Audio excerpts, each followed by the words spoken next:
So, is this thing working? Are we live? Are we live? Yes, we are. That's super cool. And do we have, by the way, check a loop back here, or loop back. Do we have audio?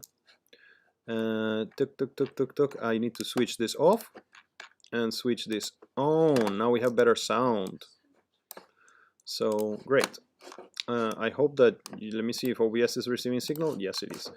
Let's open Ableton Live so we can start demonstrating some things as we progress. We're going to talk about compressors today. Let me change the name of this, by the way, and call it MMS lecture compressors.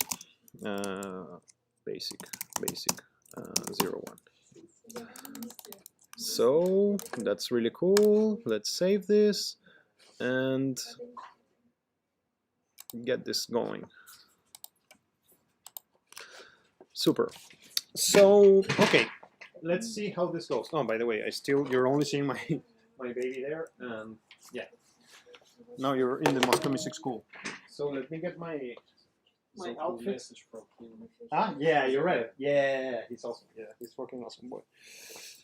Let me get my outfit now that I'm streaming to the internet and get in the zone.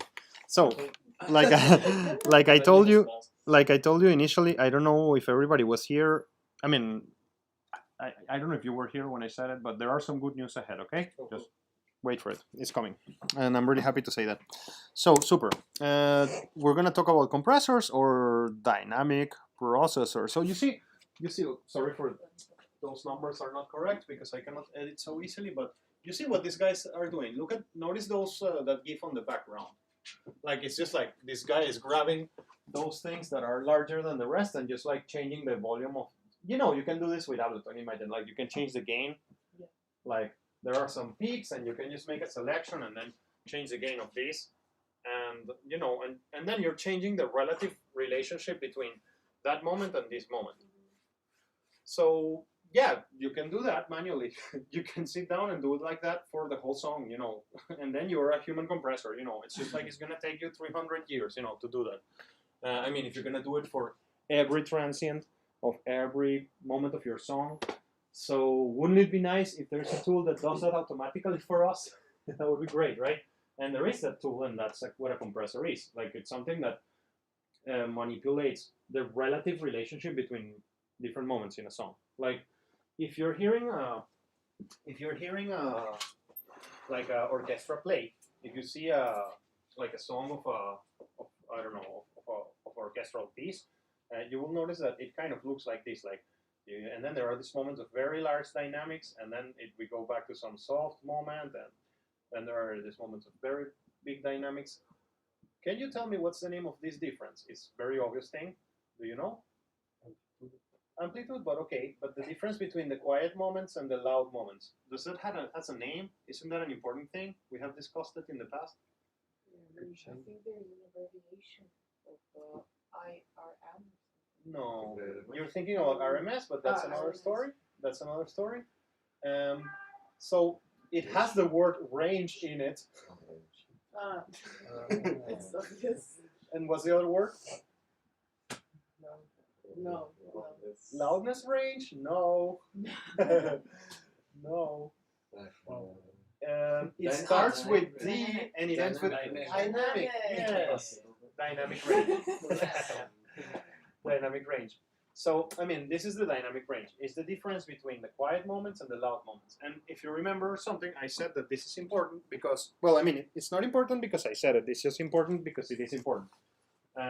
But what I mentioned of why I think it's important is because, in the end, this is like an actor expressing itself, right? Like, if I am an actor that I only scream, I only have one modality of expression. And if I am an actor that can talk quietly and then like express myself loudly, then I am an actor that can actually have a lot of expression. So the dynamic range is not like a number. It is a number, okay? You can measure it. You can say the dynamic range. Imagine it's really simple. It's like if I have an orchestra playing like this, like and so there was this difference here, and that difference, let's say, can be 10 dBs, and that's the dynamic range. It's like the difference between the quiet things and the loud things. And that matters because it's a way to measure how much expression a piece has. like I told you, as I was educating myself, everybody told me dynamic range important, pay attention to it, and I was like, okay, fine, but I never understood why, and I understood that while I was teaching. It's like there is nothing special or mathematic. I mean, there is a lot special and mathematic about it. When you're designing a piece of gear, you're going to take care of the dynamic range, and the larger the dynamic range a gear has, the better that gear is. But for our intents and purposes of what we need to know, us, like that we are not gear makers, but music makers, we need to always think that the dynamic range is important because of the expressiveness that it adds to a song. That's all. Like it's kind of the main point. If a song is just like, then there is no contrast. What is the beauty of life? The beauty of life is that sometimes you have a bad moment and then you recover from that bad moment. And I mean, in that contrast, yeah, it's where the beauty of life lies. So the same happens with music. So, okay, that's a bit of an introduction. And why did I brought dynamic range right now? Because what is this? I mean, what am I doing here? What I just did. I changed the dynamic range.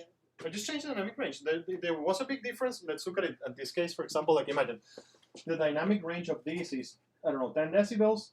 And now it's like less than 10 decibels, a lot less, and etc. So I mean, what's going to happen is that we will perceive it like, oh, look, this clickiness of the kick disappeared a bit. But also we're changing the dynamic range of the whole piece. And that really changes the way it communicates whatever the artist is trying to communicate.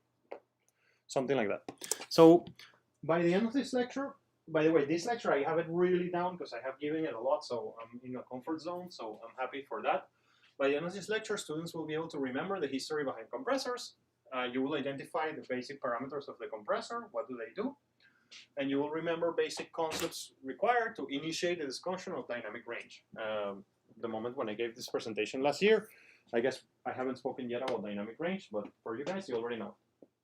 So why? Well, you will see the original application of compressors in the radio industry, and then you will understand like why this started being used in the audio industry.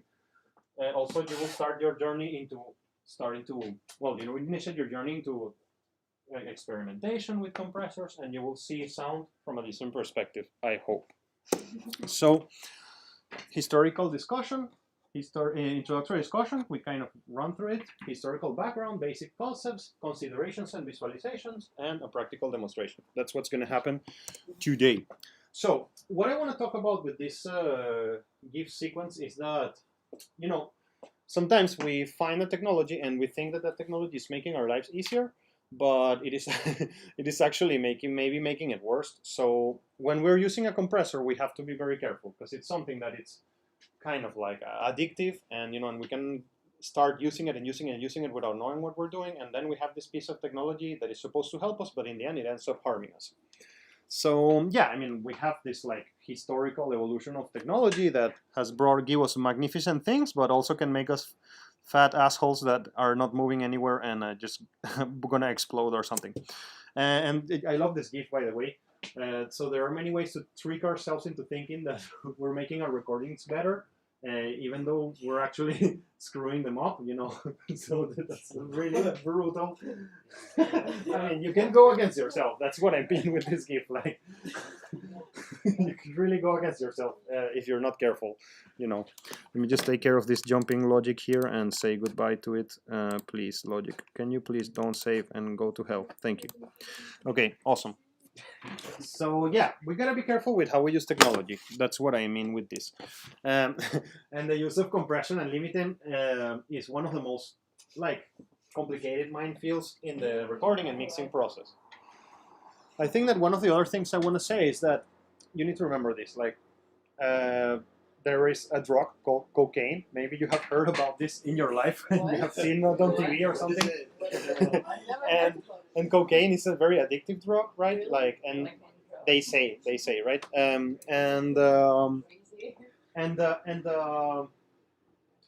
reason why I brought up cocaine now is because I always say that loudness is like cocaine. I mean, we like more and more and more. And when we have loudness, we want more, and we want more. And we have to be careful with this because we can end up destroying the dynamic range of our songs and making them not expressive, but just making like a flat thing there that has no really movement or growth. So the use of compressors is very dangerous. It's a minefield because we are really addicted to loudness and we want more of it all the time.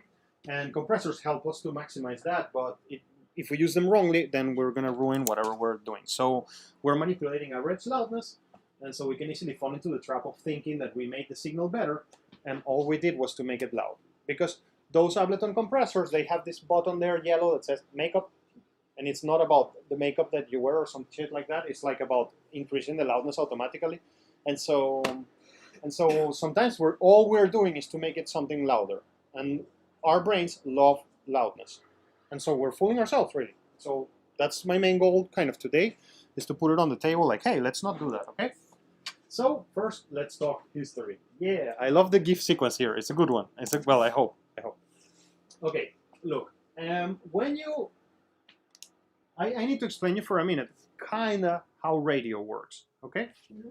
So radio transmissions require you to modulate the signal from audio to radio. I mean, from the audio spectrum to radio. So radio is a form of light, by the way. Like radio waves are a form of light.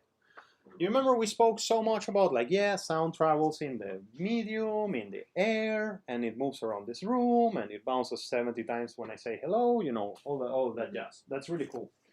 Now, radio travels through space.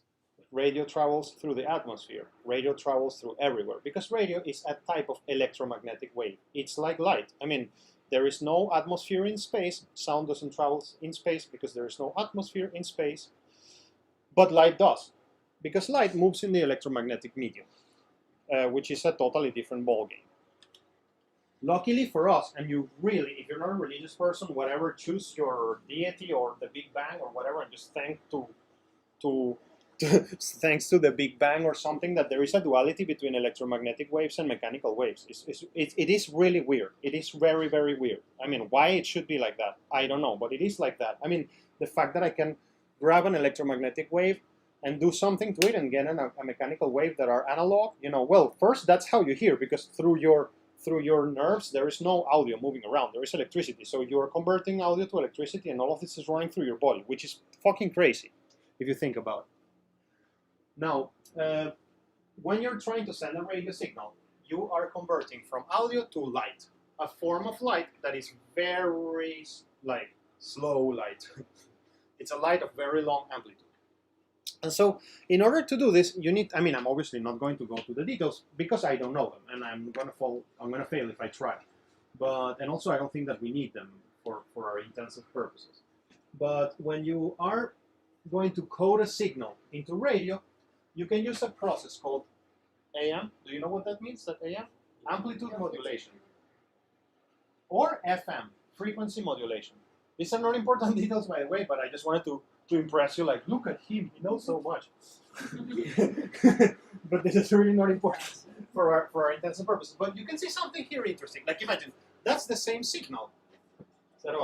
That's the same signal coded into amplitude modulation. And what do you see here? That the amplitude of the signal is changing. And so imagine a Morse code. You remember? Beep, beep, beep, beep, beep, beep, beep, beep, and there's like SOS. So what am I doing? I'm changing a letter to a set of conventional sounds between us. Like, I mean, three fast sounds, it means S. 3 long sounds, it means O. 3 fast sounds, it means SOS. By the way, you just learn how to say SOS in Morse code. It's like 1, 2, 3, 1, 2, 3, 1, 2, 3. By the way, if you ever need this, now you know. Like 3 short bursts is an S, 3 long bursts are an O, and 3 short bursts is an S. That's how Morse code works. It's kind of like, imagine, if I say beep, beep, beep, that's 3 short bursts. Beep, beep, beep, 3 long bursts. And then beep, beep, beep, 3 short bursts. I just said SOS, I need help. So that's an agreement between humans. Now, this is not an agreement between humans, this is a physical situation, you know, and it's a physical fact. You can grab a signal and then represent it with changes in amplitude of another signal. It's kind of like you use something that is called a carrier wave to sort of codify an audio signal into light. That's as far as I can get. Okay, you can do that by coding it with amplitude, or by coding it with frequency. You see what's happening here is that the amplitude is changing, and what happens here is that the frequency is changing. So why did I use the Morse code? Because you see there are moments in here where the signals are closer to each other. You could interpret them like beep beep beep beep beep beep beep beep beep beep beep beep beep, and that is a meta. I mean, it's kind of like a proto 1 and 0 situation. You see, like 1 and 0, like digital. You know, you are sending out a signal, and you are codifying it. Instead of using 1s and 0s, you use like changes in amplitude. So imagine that your system is measuring like and seeing like, oh look, the amplitude is changing, or oh look, the frequency is changing, and that can be interpreted back into audio, and that thing can travel at the speed of light. And so that's why it's super useful, because I mean, if you want to send signal from California to Los Angeles, you know, you can just like build a whole bunch of huge antennas. Sounds easy, right? And then just send the signal, but it doesn't have to be an audio signal. You don't need to have an air tube that is going from LA to New York, you know, with sound boosting across it, and you will lose all the sound, and it will sound echoey and stuff. So okay, great. Radio transmissions require you to modulate the signal from audio to radio. So audio is encoded into a sine wave. Radio can, because radios, what you can send out with radio is sine waves, really. Well, you can send out a pattern, you know, which, again, think about the Morse code. You can send out a pattern which would be something kind of like very close waves, then very separated waves, then very close waves, and then when you run the math to this, what you did, I mean, there is like, imagine, like you multiply this by a factor, you know, whatever, x, y, z, and what you get out of here is the actual waveform that you were coding initially.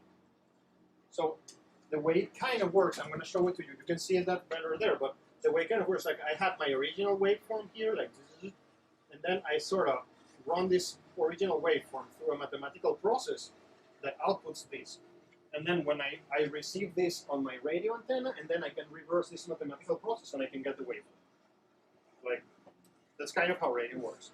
Like, I mean, in here, this is really, like, if I'm not mistaken, wait, let me see, which one is the actual waveform? This is the actual waveform. This is really the math of it, and this is really how it is, like what you're seeing here. What I don't remember right now is which one is the... Yeah, I mean, what I don't remember here is which one is which. I guess like this is the actual audio waveform that you had, and these are kind of the two sine tones that you will use to codify.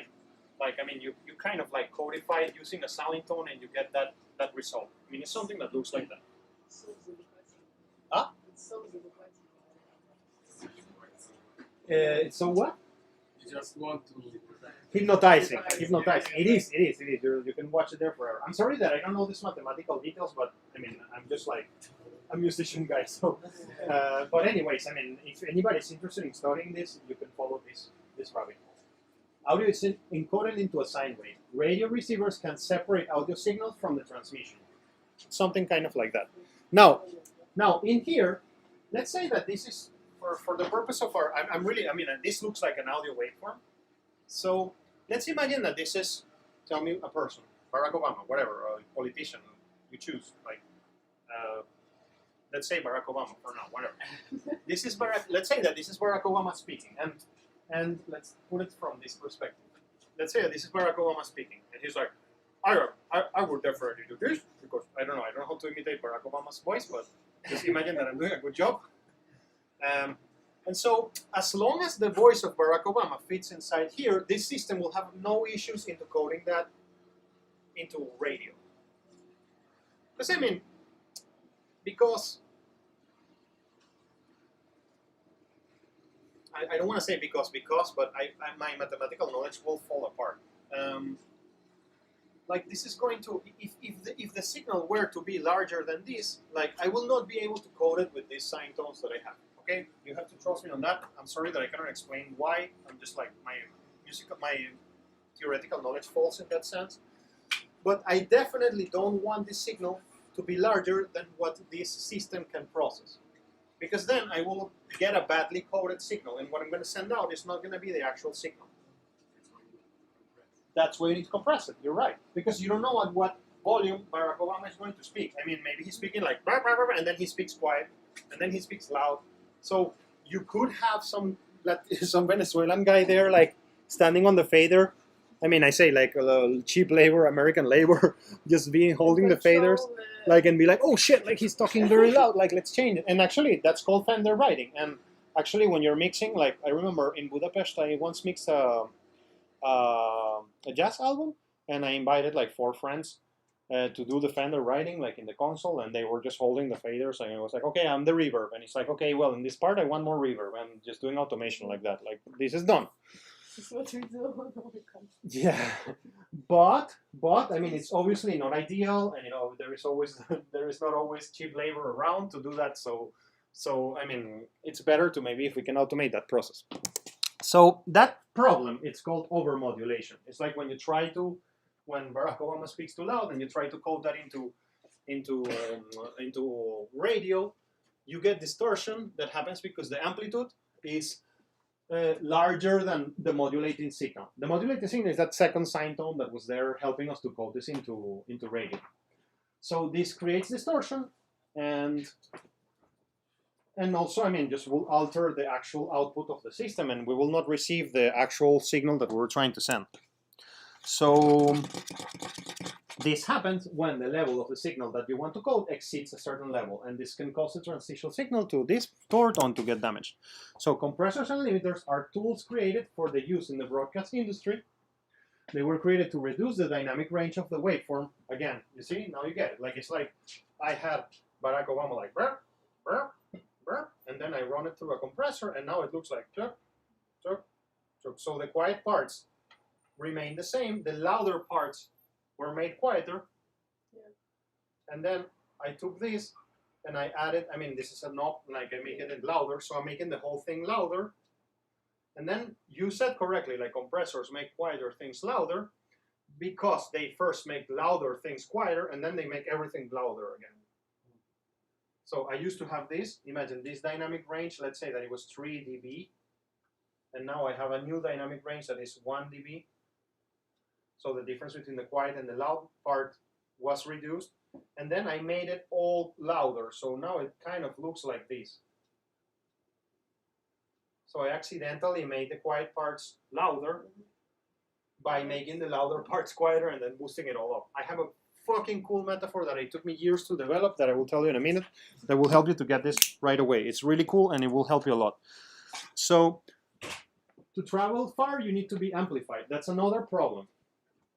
Like, I mean, again, we want to send a signal maybe from Tokyo to Moscow. Yeah, I mean, and you're gonna need a huge amp to do that. I mean, it's like a lot of volts, you know. It's not like that it's gonna just happen so easily. So what happens is that you have a microphone, there are audio signals there, and then there is a system that also, it's called here an oscillator, and it's just like transcodes this audio frequency into radio, and then that radio frequency is amplified and it's sent out.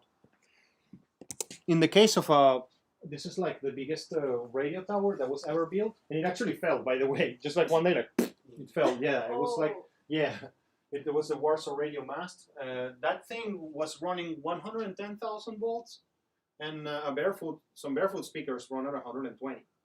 So, I mean, there are people who has died for being too close to a radio antenna, like when it's like in high energy situations and stuff. So it's like, it's not an easy thing. It's not just like, yes, and the radio, and it's so simple. Like, it's more complex than that.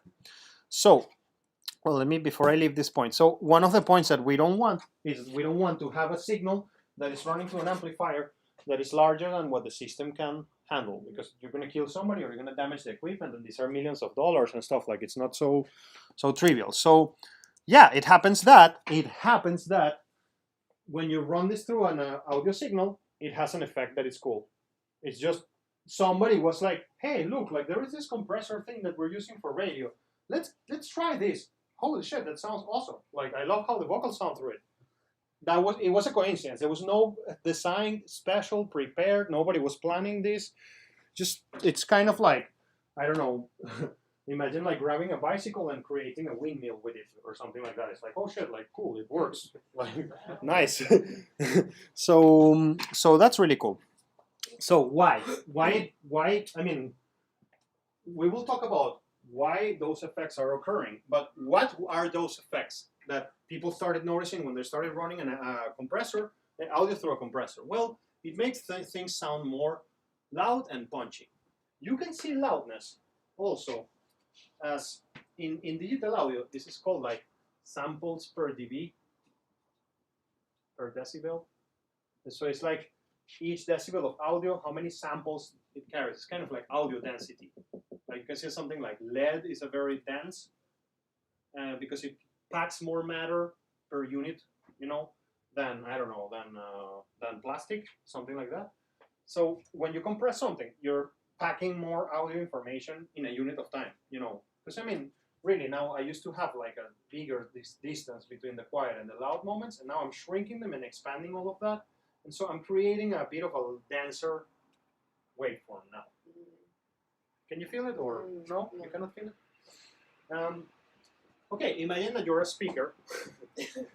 Easy, I'm a speaker.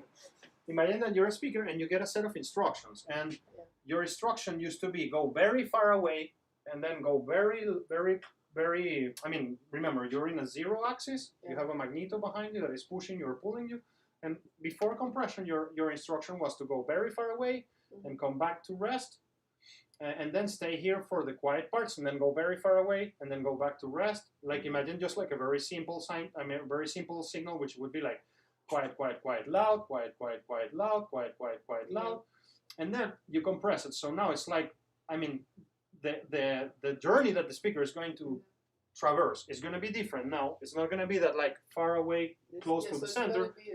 It's going to be more. It's going to be. I mean, there will be lesser difference between the not loud parts will be louder. And yes. Correct. Correct. And then you make all of that loud. So now the speaker would be doing something kind of like this. So it becomes a more energetic moment than what it used to be before. And that's why we experience it. That's one of the reasons why we experience it as louder. So it happens that you run this audio through these compressor things for radio. It was like, holy shit, like it sounds more loud and punchy. And punchy also because it carries more energy. It carries more impedance. It reduces the need for engineers to have to write the faders to control the signal. I mean, you didn't need this badly paid guy just to be there moving faders. Great. So we save some money. And it helped to protect equipment because, I mean, you had these huge amplifiers and radio antennas and stuff, and you don't want to blow them up. So that was really cool. And for some reason, it also helped to make recordings to translate better across systems and to become more powerful sounding. So good. So now we go back to the present. So what is a compressor? It is a circuit designed to allow you to narrow the range between the loudest and the quiet parts of a signal. Literally, that's what a compressor is. So how is this accomplished? How is this accomplished?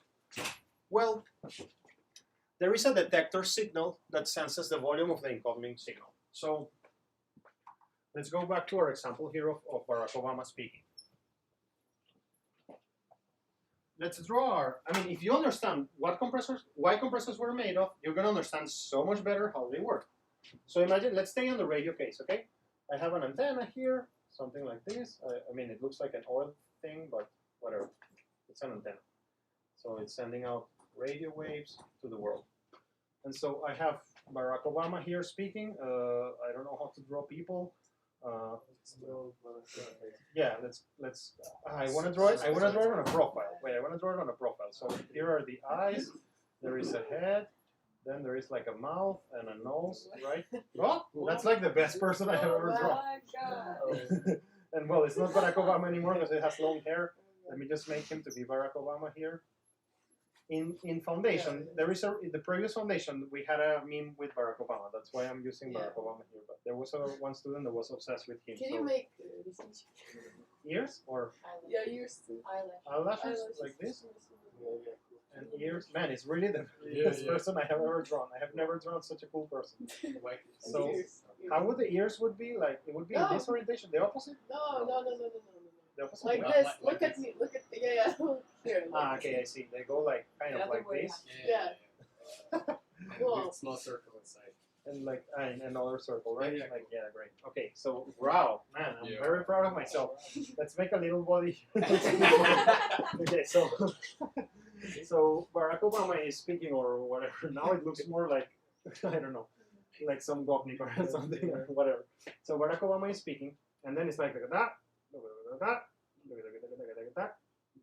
Okay, and then I have a microphone, right?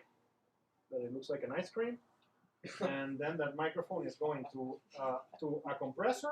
Let's put it like that first, and that compressor is going to, after that, the output of the compressor goes to an amp, and that goes to the, I'm going to put the P here so we don't get confused, an amp, and that goes to the antenna. Now let's see this situation of in between the microphone and the compressor. So we have an electrical signal arriving to the compressor, and the compressor is kind of telling to the acoustic signal like, hey, listen, like what the radio system can process, it's only this range. Like what the radio system can process is only this range. Whatever happens outside of this range, the system will not be able to process it. Sorry. So I want to be able to determine how much electricity passes this threshold. Yeah. Wow, I've heard that somewhere. Holy shit, I heard that somewhere. So, okay, that's really cool. So we have parameter number one, and we're gonna see it with a lot of detail in a second, and with visualizations. So I have parameter number one, threshold.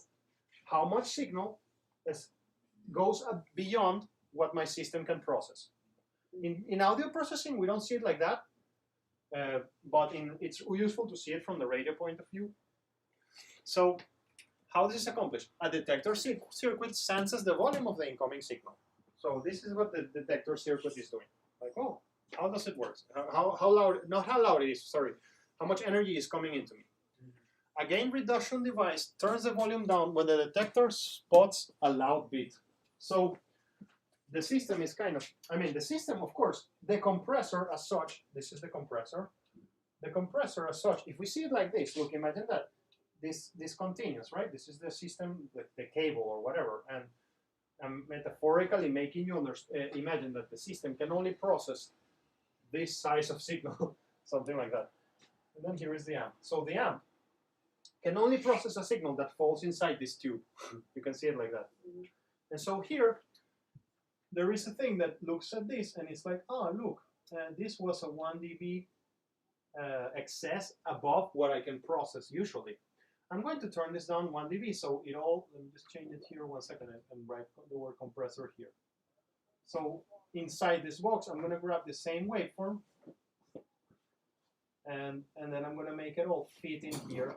So when it goes to the amp, there is not this excess, and then I don't fry anybody, and everybody can leave, and we're all happy.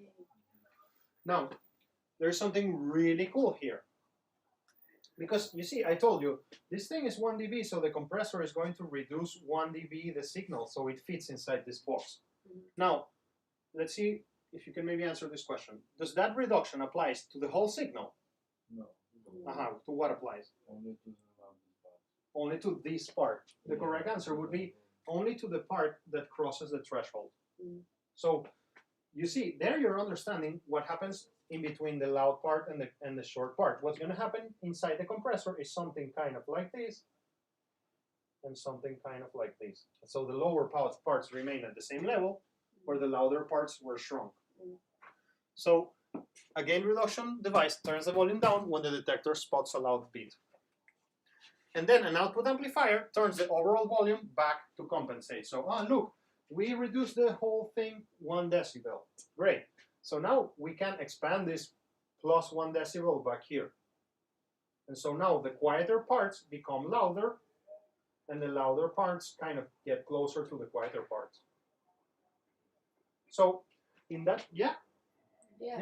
So far we have brushed upon 2 concepts: threshold and gain. How is it called usually in compressors? It's kind of like, it usually says gain, just like that. But like, the correct word is gain compensation. Compensation. So, and actually here's the word compensation again, so that's cool. Okay, so are compressors perfect? I mean, what do I mean by perfect? I mean, Do they add an artifact to the signal, or change it, or make it make the signal to be worse sometimes, etc.? Are they transparent? Do you remember this word, transparent? Like, I have 1 kilohertz, run it through a system, output is 1 kilohertz. That's transparent. It's the Candida ischemic shock. Remember, I told you about this thing. Like, you have a Candida ischemic shock, you input vanilla, and you get vanilla and lime, and then it's like, that's not what I wanted. That's a non-transparent Candida ischemic shock. So compressors are highly imperfect, non-transparent machines that produce artifacts. Let's get used to that word. Artifacts is like, I mean, if I have like acne in my face, you know, that's an artifact in my face. It's something that it shouldn't be there, but it's there.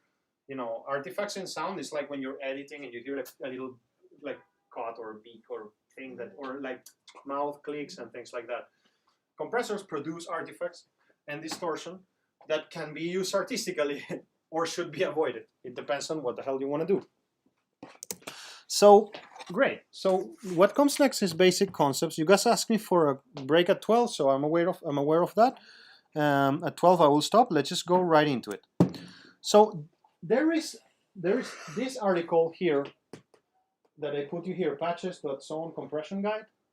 It's a really great article to visualize compression. They have amazing visualizations. I tell you a tip. You know this Masqueliade school? Yeah.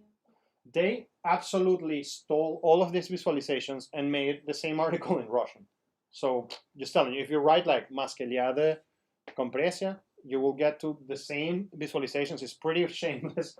I mean, actually, I can show it to you because it's really shameful. I mean, I love the guys of Masqueliade. I mean, I'm in contact with them, and I hope to work with them in the future too a bit. I nothing against it, but either they did it with permission or not. I don't know. But it's pretty. Wait, Russian. Let me just go here. Russian and Compressonная маска. Great. Wait. I just want to show you because I mean it's quite compressia. It's quite interesting. And then there is Masqueliade. Let me just write it. It's useful resource. That's also why I'm pulling it off.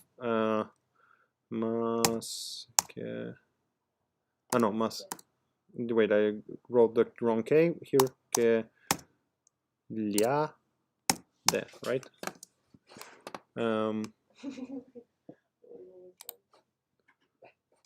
Yeah, I mean, check. Look, like, do you remember the intro of my presentation? You're like, these are the same visualizations, but I don't know. I really don't know if they. Maybe you read the article and you say like, yeah, look, like we are taking this from these guys or not. I haven't checked that, but anyways, let me put it here in the Telegram channel because I mean it's a resource in Russian, so could be useful. Compression, basic concepts. Wait, concepts, and also my presentation. At least, well, I mean I don't know at least, but I'm putting the source there really clear that it's not me who made those images. So, okay, cool. So the main goal of a compressor is to stop the signal from crossing a certain level. That's what we want to achieve initially. So the first thing we have, this is so beautifully displayed here, these demonstrations, these visualizations are awesome, is the threshold. So no compression is happening up to that little peak only, compression is happening to this batch. So that's pretty sweet. The compressor says, quote unquote, as long as the level stays below this point, it is within the rules and I won't touch it. But if it crosses this line, I am going to turn it down. The threshold control is how we tell our compressor precisely where to draw this boundary. One of the metaphors I say to understand compression, we're going to use this a lot, is that, well, I'm going to put two metaphors here. One of them is no, that's better metaphor for a multi-band compressor, so I'm going to use another one. The one that I told you that I think is really amazing. It's like, imagine that I'm standing on a square and there's a person on the other side of the square, okay? And so that person is standing here and I'm standing here. Let me just make my beard there and my hair. So I'm standing here. And let's say that this person goes through a process of compression, okay? And the threshold, it's on his neck. Last year it was Grisha, and the poor Grisha, I was bashing him for the whole. I mean, still today we're always like, Grisha, your head was getting compressed. But I mean, this year I will not choose anybody. I will not choose anybody. I'll make it neutral. So okay, let's say that the threshold of my compressor was the neck. So, and I'm looking at Grisha from the side of the square, and the threshold gets compresses. I mean, the threshold said, please reduce the size of his head, but the body remains in the same size. And so now his head is like this. I have changed the proportions of the body, right? And then I apply gain boost to that, and so now I get something like this. I mean, I get a very disproportionate version of how he was, with a small head and a huge body. And that's, you have here the exemplification of the threshold, and also I gave you a bit of a advance, you know, of what's going to happen later, and also we get a whole distortion of his whole body. I mean, now I can see, to check this out, maybe I can see now, because I'm on the other side of the square, maybe I can see his body now, but I cannot see his head anymore, because it's kind of like, I mean, I get confused. I'm like, what's going on? Like, not only I get confused, but I mean, his head relative to his body is so small that I cannot perceive it. So now I have to decide what part of Grisha's body, sorry, it's going to stay Grisha forever.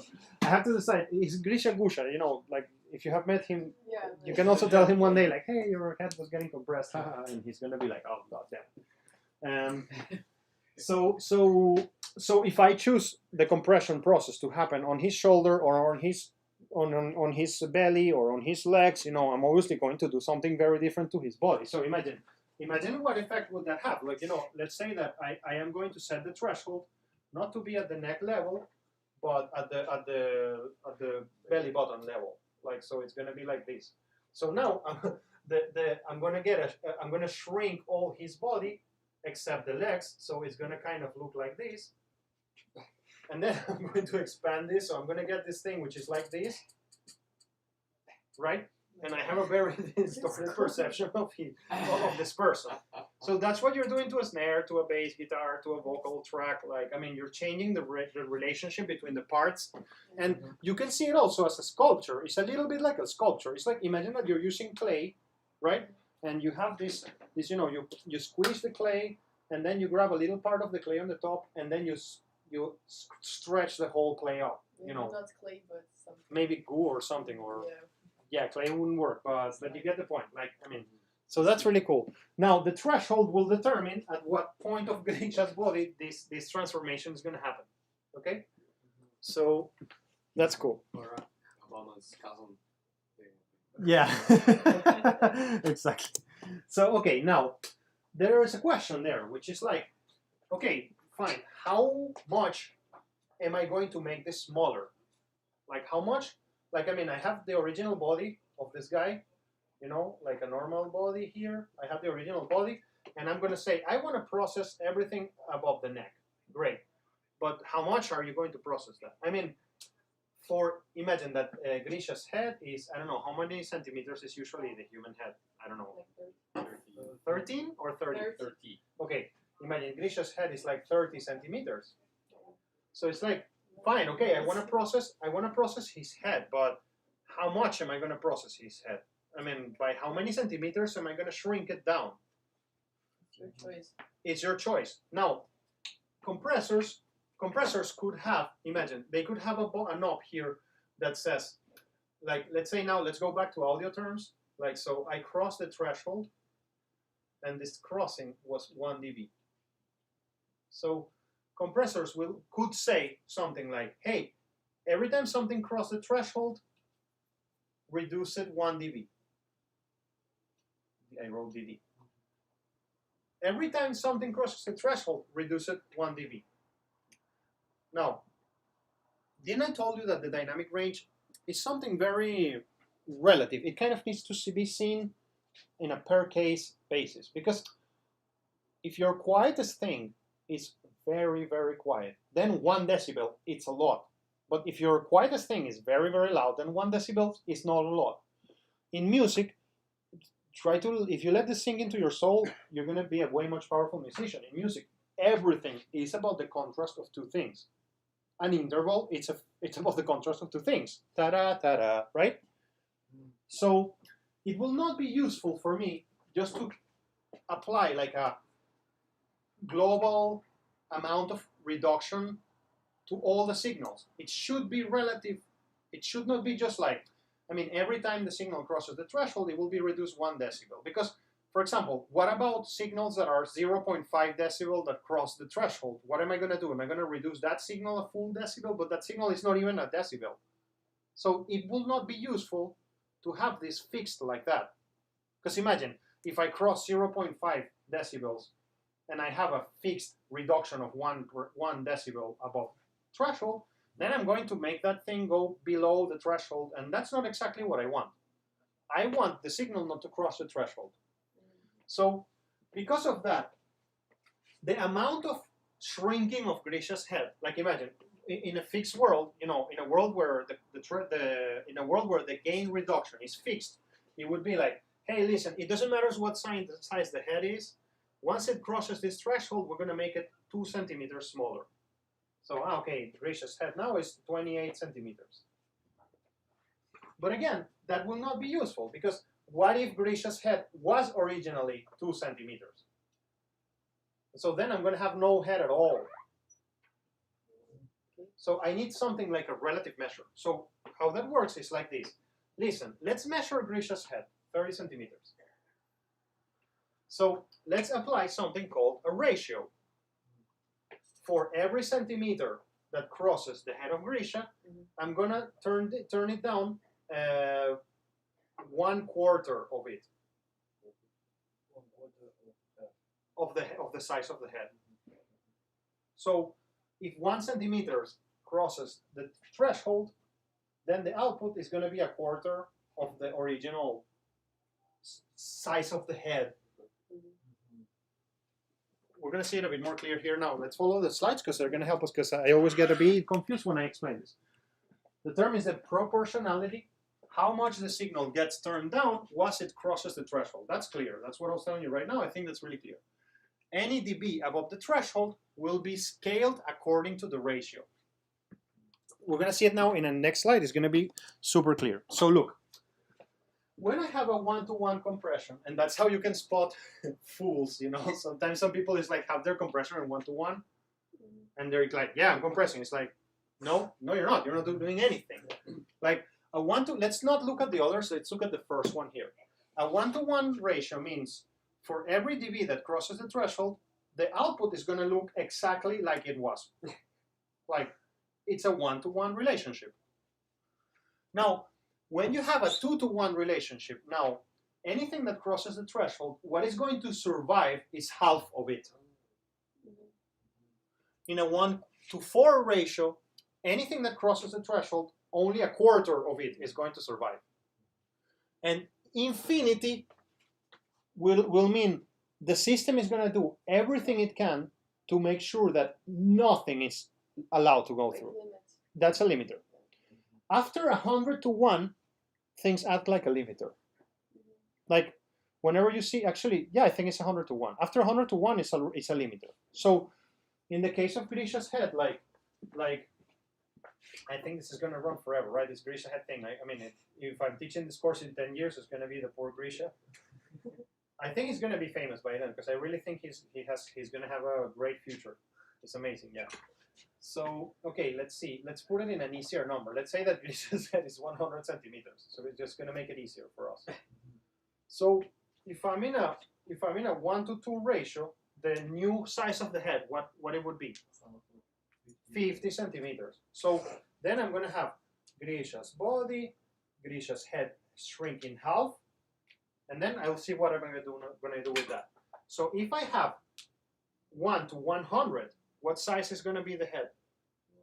1 centimeter. It used to be 100 centimeters. Now it's 1 centimeter.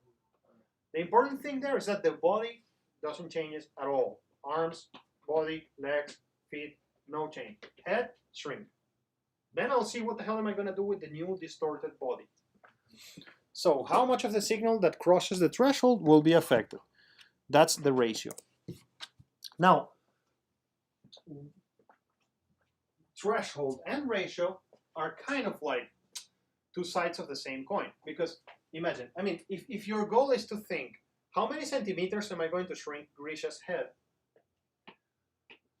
Then imagine if I put the threshold here, like then his head, I mean the amount, let's not call the size of his head 100 centimeters.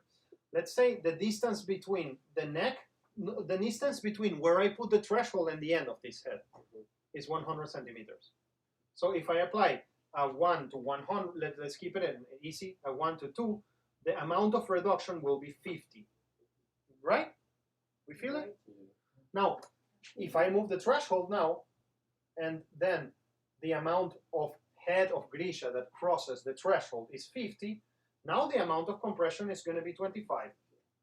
So the threshold and the ratio are kind of like playing with each other. You know, how far in are we inside the threshold, more compression is going to happen, more distortion is going to happen. More percentage of the body of Grisha will be distorted. Because imagine, in this case, you know, this is kind of, let's say, 90% of the of Grisha's body. And so now I will have a situation which would be like this. I mean, I just redo, or well, it would be reduced by half, so it would be something kind of like this. I don't know, like when it used to be like that, right? And then we will see what happens to that whole body. So threshold and ratio are partners in crime. Okay, I'm gonna not discuss the knee yet.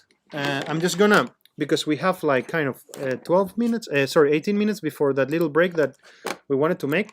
So let's, at this point, let's just go here and make a little, I don't know, demonstration. So let's take any, I'm gonna take a, you know, my 707 favorite. The beast. So, where did I put it? I have it, oh no, yeah, I'm outside of the range. Okay, so, and signal, sorry. And signal here, no, because of this. Super. So if I put a compressor here, let's just grab it, audio effects, compressor. So I'm gonna put an audio compressor and let's just drop anyone here. And now let's see this guy here. Everybody's familiar with this device, right? I mean, this particular one. So check it out. Now you know what's going on. It's like, oh, look, 4 to 1, 1 to 4 means the same. Okay, for our intents and purposes, it means exactly the same. 4 to 1, 1 to 4, it means if Grisha's head is 100 centimeters, it would be reduced a quarter. It is easier if you see the ratio, if you can forget about, because sound engineers, they really like to confuse you and they really like to make your life harder. You know, it's just like our goal, really. So, I don't know why, but I mean, if we would only see the threshold like a quarter, a sixth, a tenth, we would understand it way easier. Yeah. And that's how it is. I mean, it's really how it is. It's like if I am in a 10 to 1 ratio, if the thing was crossing 100, now the output will be 10. It used to be 100 size of head, now it's 10. Super. So let's see it here now. Oh, look, like we're in a 4 to 1. So if the head was 100, the output will be 25 the centimeters. Now, how much compression is happening here? Can somebody tell me? Nothing. Because the threshold is very far away. And so, like, this is like, imagine the head is here, and then the detector that is trying to determine what's going to happen is just too far away from the signal. So I need to bring it closer to the signal. So now, oh, look, like there is a little compression that happened there. So 1.45 to be precise. So we can actually, you know that I love to use spreadsheets. So we can actually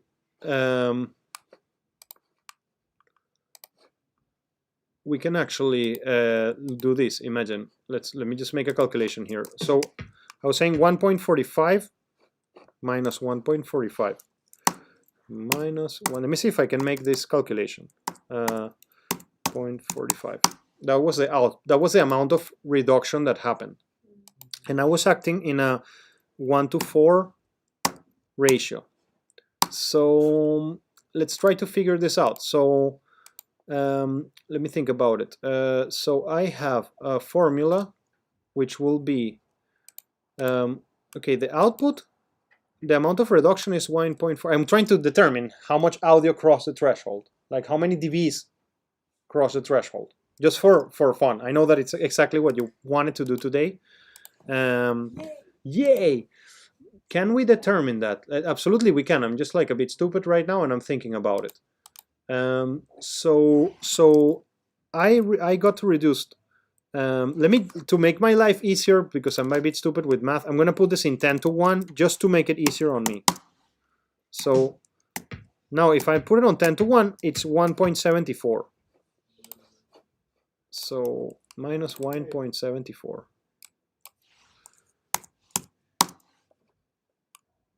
Was reduced, and I'm in a 1:10 situation.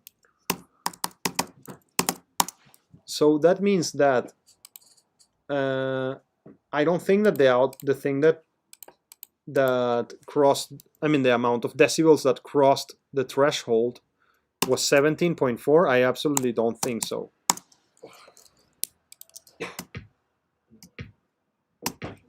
I'm trying to think about that. I guess I'll think about it on the break, so we don't. I'll think about it in the break, so I don't waste time. Like while you take a break, I'll think about that. I'll get to this calculation. It's really easy. I'm just blocked right now. Okay, so now I'm applying a 1.75 gain reduction. So let's try to put a meter here, or let's try to see if we can see it on a meter. Let me see if I can expand this here, and I would like to see like the value of it. Can I? Trying to see what I have a meter here. Well, I do have a meter here in waves. So let me go to plugins. Let me see here. Wolf compressor, universal audio. Wait, good hertz. Apple. Hey, where are the? I see. Pass analyzer. I just want to see these meters. Yeah, that's exactly what I want. So let's see if we can see that. I'm going to make a bit of a more aggressive compression here. 8.35 decibels. Let me switch it off. But I want to see if we can see it in the... Yeah, look at the blue. Look at the blue. At the blue meter. 12.1. Let me reset it. Like 18. Look. Look at down here. 17. 17. And now let's do it again. 12. 17. 12. Wait. 18. 12.5. So I used to have 18. Now I have 12.5. So I'm reducing the amount of energy that is coming to me. And that's the only thing I'm doing. At the moment, that's the only thing I'm doing. I'm only changing the size of the head. And I'm not doing anything else. So what's the like, let's just add one more dimension to this conversation. Our goal is to shrink Grisha's head. Let's imagine that you measure Grisha's height, you know, like from feet to head before compression. And his height was, let's say, 2 meters, just to put it easier on us. And then I reduced the size of his head by 30 centimeters. So now his height is 1.7 meters. If you hit the auto makeup gain, then the system is going to be like, no, I know that Grisha's height used to be 2 meters. You just reduce the size of his head by 30 centimeters. I'm going to automatically expand everything so his 2 meters remain constant. You feel it? Yeah. So now the body will be, the proportions of the body and the head will be destroyed. like he has now a little head, but his body will be expanded, so the whole thing measures again 2 meters, from feet to head. For example, if you take like sound where you have like accent, Yes. and if you compress, the accent will mix up. It won't be so sharp. Well, then we're gonna go to discuss attack and release, because those I mean, in right now we're speaking in a world in which the reduction of Grisha's head happened instantaneously, like in the precise instant as soon as it crosses the threshold, it just like instantly shrinks. Now, imagine this is great. It's great that we got into that part of the conversation naturally. Imagine that Grisha is walking forwards, and the threshold is more like a force field like this. And so I start entering to this force field with my nose. So my nose starts getting shrink before my ears. And imagine that I can then change the proportions of his head, not only in this dimension, but also in this dimension too. Because imagine, we have a nose, and imagine that I tell to the system, no, listen, let the nose pass and start compressing after the nose came in. It would be attack. A slower attack. Like, look, I don't want to, Grisha's nose is so great. I don't want to modify Grisha's nose. I just want to modify the rest of the part of his head. So then I will have a situation in which I have a nose that is, and then I will shrink everything else, and the nose will remain really big, and the head will all be changed, but the proportion of the nose will remain the same. Then what the surgery? Imagine. So right now, before this break, we are in a world in which the reduction of Grisha's head happened instantaneously. There is no time that happens, and it applies to fluid. So in that case, yeah, the attack of something gets shrunk really quickly, and then we perceive less of that attack, and we perceive more of the body. And that's why you experience more sustain. Because imagine that I play a bass note. Like, imagine how it looks a bass note on the spectrograph or whatever, spectrometer. It looks like boom, right? So I mean, this is the moment when I hit the bass note, and then it was like boom. And if I reduce this, and then I expand all of this, right? It would look kind of like something like this, the new version of the signal. Then you will experience more of the sustain. Because I'm making the sustain louder. Remember, what you need to, like, I mean, I saw that the idea kind of sat in your head, and then it was like, what you need to grasp there is that everything in audio is about the comparison of two values. Your brain is kind of like transient body. Your brain is kind of like, oh, look, a transient. Oh, look, a body. And it's kind of trying to make sense of these two events that are independent from one another. But when you compress, I mean, imagine, it would be more kind of like, your brain would be like, wow, look at that transient. And there is, because your brain first, I mean, it's not that it first perceived the transient. It's like your brain needs to focus more on the transient because it's more, it seems to be closer to you. What do you mean transient?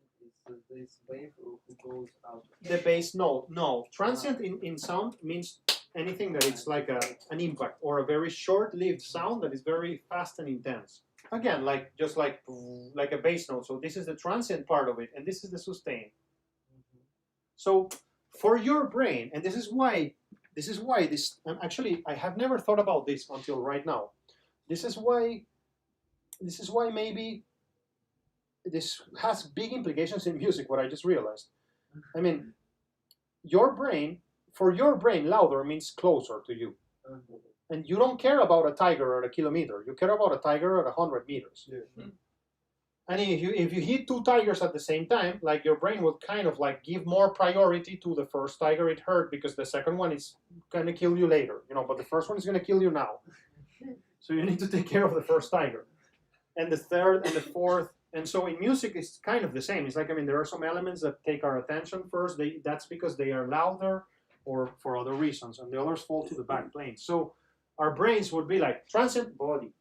And a compressor would be kind of like bringing the tiger that is a kilometer behind louder.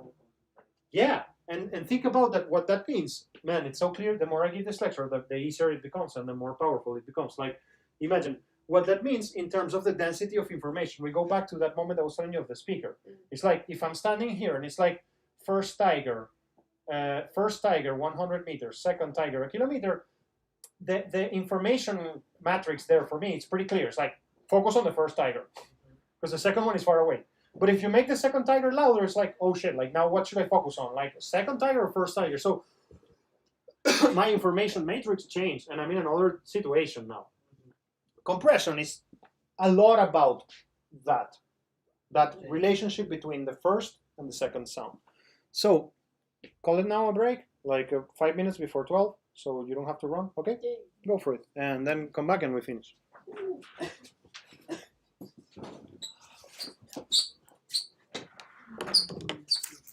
Hello. Yeah, brother. Good to see you.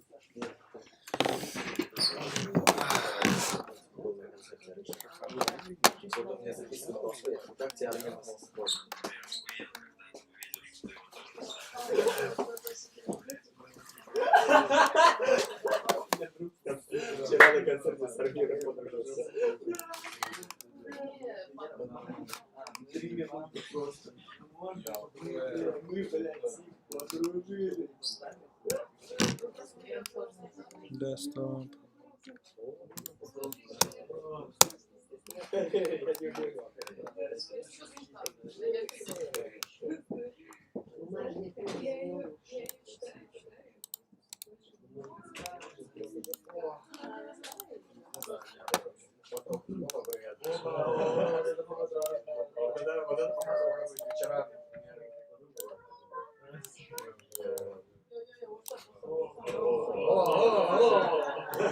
Hey, what is this? A crossover episode? You have to have seen BoJack Horseman. You have Big three. Big three. Yeah. Big three. Yeah. The black Yeah. people. Big, Zeus, Yes. Hades, Awesome. I'm and Poseidon. Hades. I'm Poseidon. All right. I'm You really look Poseidon. like Poseidon. I'm Poseidon, huh? Wow, why am I Hades? You're Hades. You're Hades. Well, you have the black hair. And I got kind of like the. I mean, but Okay, Poseidon's in between. Absolutely. Hades is Poseidon's in funny. between. Okay, I'll be Hades. Yeah, he's funny. Personally, me, if I could have chosen, I would have been Hades because I thought Hades was my favorite out of the big three. So, Hey, Alright, sorry. quick question. Yeah, I'm While with you. you're free here. Yeah. I'm launching my first single in 3 minutes. All right. So Oh, if shit. you All right. will listen to it, I'll post all everything right, in my all right, social. sure, Yeah. of course. Listen to party. Yeah. Just a Party, moment, party, and we'll everybody, take care of that. Hey, bro, Where's this? real quick. Yeah.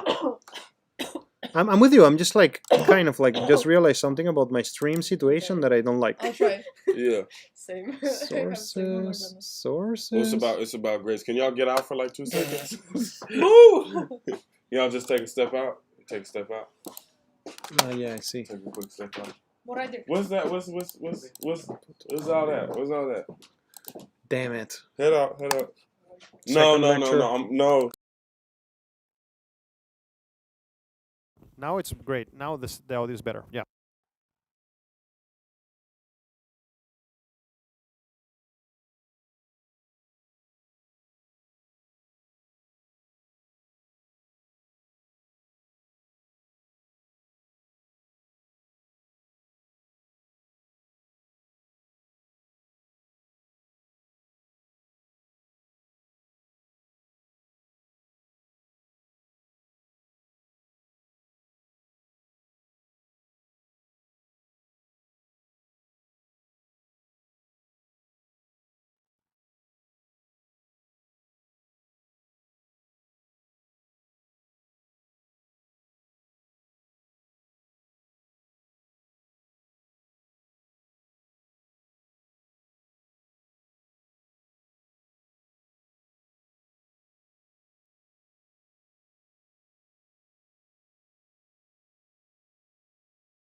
No worries.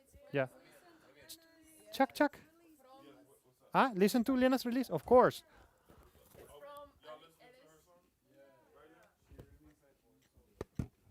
So did you send me? Have you sent me, Lena?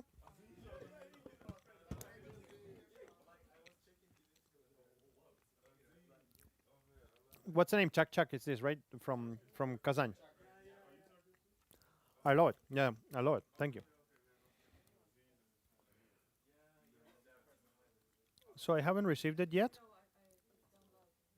Okay. Where can we hear it online, like on Bandcamp or somewhere? Like instead, that's better. I'd rather to hear it there. Where? Apple Music.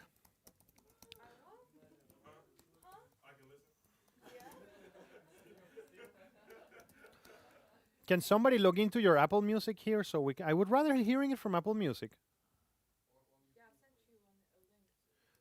Yeah, but I will not be able to hear it because I'm not logged in. It would just give me like 30 seconds.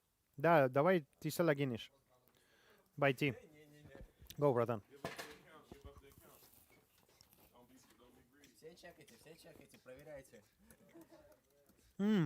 I have heard this song. I have heard this song.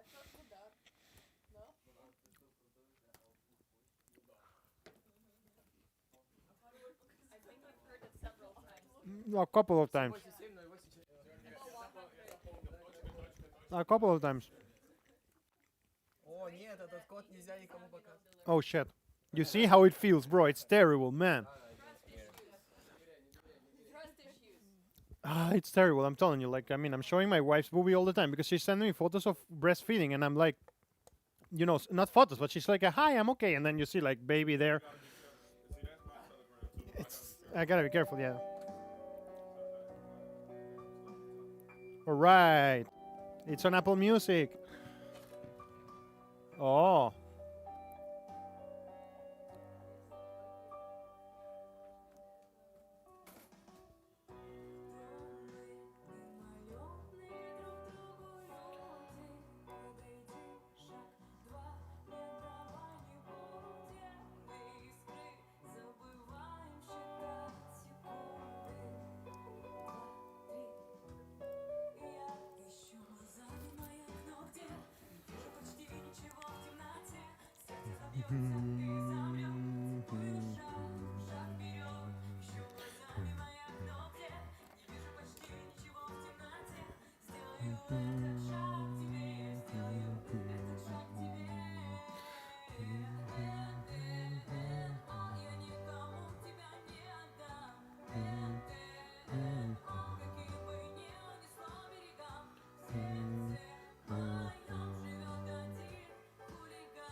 Oh my gosh. This morning. Oh my gosh. They look like little Russian Leos. It's like little Russian Leos. They're big. This morning, Whenever I see your kids, I'm like, man, I want some kids. they're the best, bro. Like, yeah, they're the best. Yeah, Sirius is so cool. Sirius, that's Sirius. And that's Lynx. Lynx, yeah.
Yoo-hoo! Congrats. You know, the Tool fans are so stupid that we usually say it like, congratulations. Boo! That just ruined the moment. Totally ruined the moment.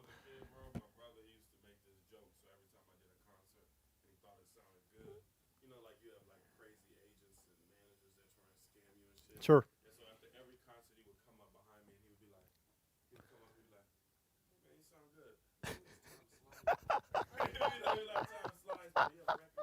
I want to offer you a record deal. Hey.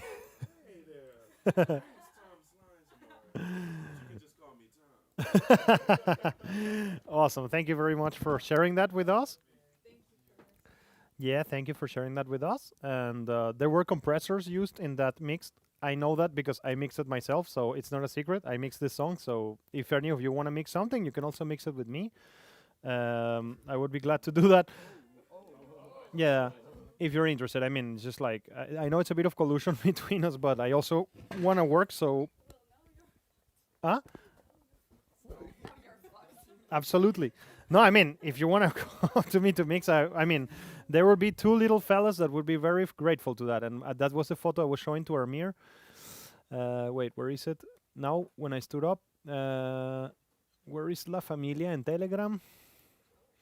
This is such a good photo. We took it this morning. Yeah, this was before I came to work today. Yeah. Before I came to, so these two little fellas will be very thankful for any mixing jobs I do, so feel free. Little reclama moment there, but the important thing is that the song is great and it was all super well done, so congratulations. Yeah.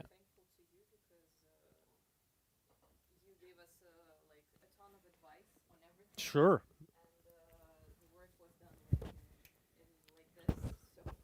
Thanks. Yeah, sometimes I'm super pipiets and it takes me super long to do one correction. It's like, but sometimes I can do things really fast. But it depends on how far away I'm from my home. And it depends how easy Sirius is sleeping. Because, I mean, when Sirius is sleeping bad, it's really hard. I cannot mix so much. So, great. All right, so we were there. We had a really nice conversation about the ratio and threshold. No, why? No. It was about this thing that I told you that I cannot tell you. Yeah, so I was just telling him some stuff. Now that you tell me, no. I mean, we keeping him for the next year, of course. Now, okay. So the next thing we're gonna go to talk about is the knee, and I don't mean about that one, obviously, but before we talk about the knee, actually, yeah, I'm thinking about this. Now, it is really important to understand what comes next. It is really important that we continue seeing this more like, imagine that the threshold is like this, and then I'm crossing it, right? So my nose crosses first, my face crosses first. That's not only going to be helpful to discuss attack and release, but it's also going to be helpful to discuss something called the knee, okay? So I want to keep this board because it will be useful for me in the next lecture. Am I not going to break anything back there? No, okay.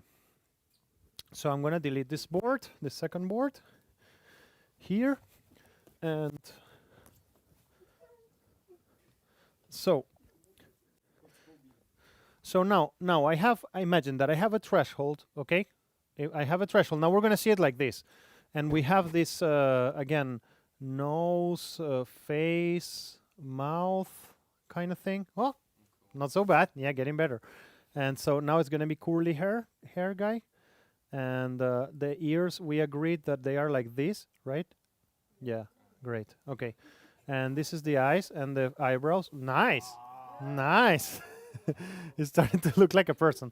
So, okay. So now we have this face, right? And so imagine this. Imagine that I can do the following situation. Well, once the nose crosses the threshold, you know, let's put the nose like this. I mean, imagine that this is the nose crossing the threshold. So here's a question. Not a question, but I'm not telling you a question to you, but a question to a compressor designer. Okay, the question is not to you, the question is to compressor designer.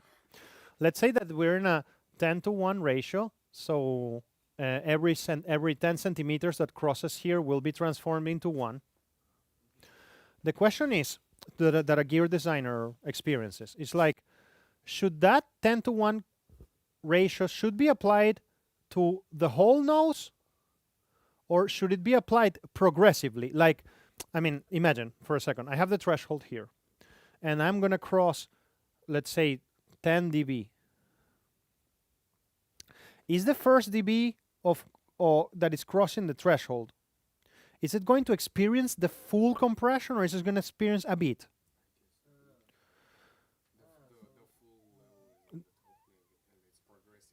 Okay, yes, no, it depends. That's why compressors are different. That is exactly why compressors are different. Like, imagine, some compressors look like this. What is going to be in this axis is amount of compression, like dBs of compression. And then what is going to be in this axis is going to be dBs that crossed the threshold. So imagine something like this. The first dB that crosses the threshold experience 1 dB of compression. But the second dB that crosses the threshold maybe experience 4 dBs. So the first dB only experience 1 decibel of compression, but the second decibel experience 3. And then the next dB that crossed the threshold experiences 100 decibels of compression. So you see, now there is a curve here, which is like how fast this phase was compressed. You know, if it would be like the whole phase is shrunk down instantaneously, it would that curve will look like this. It would be just like 10 decibels crossed the compressor, 10 decibels were reduced. Now, if it happens progressively, it happens like that. This is what is called the slope of a compressor. It's like, this is not connected with attack or release, or this is more like, I mean, the nose is crossing the threshold. Am I going to crush the whole head instantaneously, or am I going to try it like crushing a little bit and then more and then more and then more? Again, that's why compressors are different between each other. When you hear like an opto compressor and a FET compressor, and then a Neve compressor versus an SSL compressor, they're all different because they apply compression with a different slope. Now, that thing that I just explained to you is connected to the concept of the knee. It's like, imagine that the threshold stops being a line and it starts being a region. A region.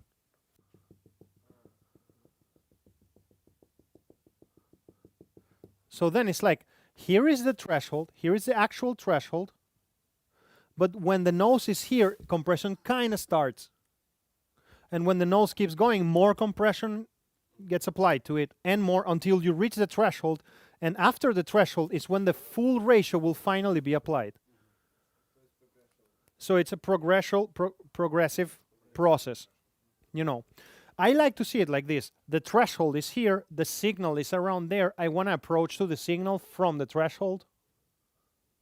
And this produces a situation where the nose experiences imagine that the ratio was 10:1, but I'm starting to use the knee, and the knee is actually measured in decibels. It's like, this is 10 dB away from the threshold. So compression, let's say that my threshold was at -9 dBs, and I applied a 10 dB knee. So then compression is going to start at -19 progressively. It's like, and so the ratio here will be 2:1, but the ratio here will be 4:1, and the ratio here, sorry, will be 6:1 until you get to 10:1. Sorry.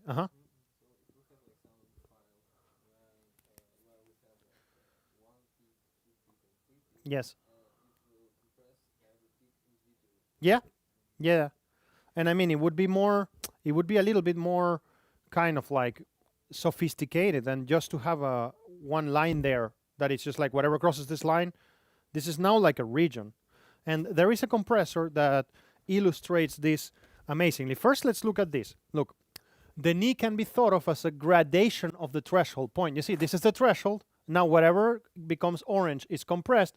But if I make the threshold to be a region, then like there were parts of the signal that were below threshold that are getting compressed.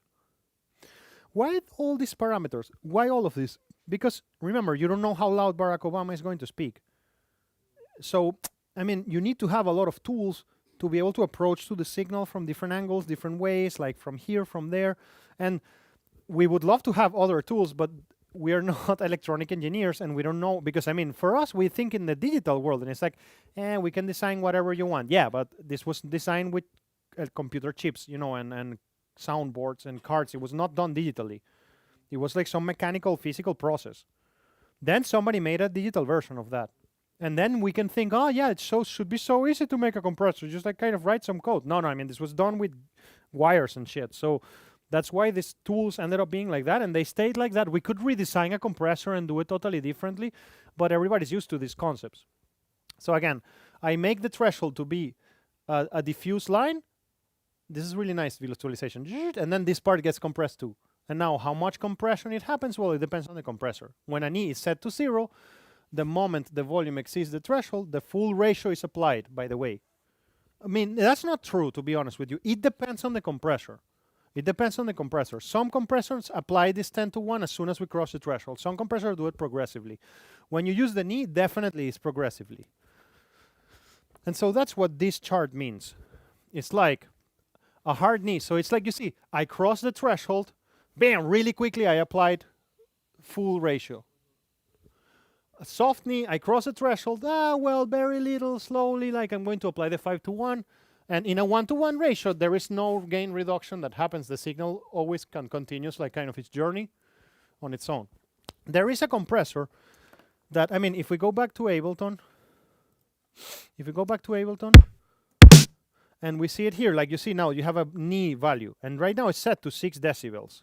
If I put it to 0, like, I mean, right now, let me just get here. If I put it to 0, you see there is no compression happening there. But now if I start increasing the knee,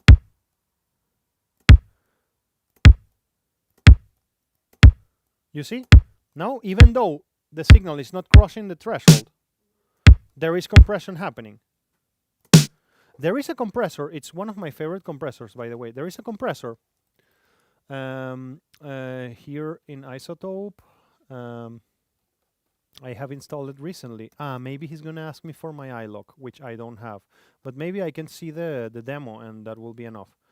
Wait, there is a compressor. I think he's going to ask me for my iLok, this thing. Let me continue. Can I try it on demo mode? I mean, all I need to do is to show you compressor 2. Wait, did I put it on the right track? Because, I mean, in this guy, yeah, I think that he's just not going to let me... It's on the other track, right? Yeah, you're right. Sorry. I'm stupid. Yeah, here we go. So, look. I love this compressor for its visualization. Because, look, if I increase the knee here, the knee is... it's not showing me knee here because I'm in vintage mode. Yeah, you see? Like, vintage compressors don't have a knee because it's a newer technology. That's why when I came out of vintage mode, this knee button appears here, you see? Now look, I love this. It makes a region. You can see the region. Like, wait, you see? And that's a lot more clear. So now if I'm here, like, I mean, the compression starts like, the compressor starts kind of here. Something like that. So, okay, you got the point there with the knee, I think. It's progressive approach to the compressor. Let's see. Variable ratio. Compresses harder the further you pass the threshold. A soft knee is like a doorman who shows some leniency towards low-level offenders who only put a toe over the line. Well, that was a very... I copied this. I didn't wrote this, but it was a very stupid metaphor. So, anyways. With the soft knee, the threshold becomes blurred. As the signal approaches the threshold, some amount of compression will be applied. if you have a 10-to-1 ratio, for example, the compressor will apply a 2-to-1 ratio as the signal approaches the line. When it crosses the threshold, more compression, but not the full amount, is applied to the signal, say 5-to-1. Only once the signal has gone well above the threshold, the full ratio 10-to-1 is applied, like what I was telling you here. So then you get a more smooth process. Because I mean, think about it. If you have like an audio signal, I mean, if you have like this situation, like audio signal, audio signal, audio signal, and a very sharp cut here, and then the audio signal, this is like a drop in volume. And then the audio signal continues down here. Your speaker is going to be doing like imagine, da, da, da, and then it's going to make a straight line, like, and then you will hear a click. Like that's what you hear when you edit badly. And then you hear like that, and you hear like a little click. Is the speaker literally jumping back from a position to another? So I'm telling you that because if these movements of volume can be done more gradual, then you will have less artifacts in general, or clicks. Yeah, it's correct, but less artifacts. So, okay. Then we have the makeup gain. So far we have already defined threshold.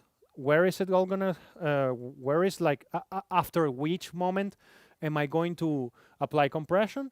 We also explain ratio, so how much compression we'll apply per dB of crossing of the threshold.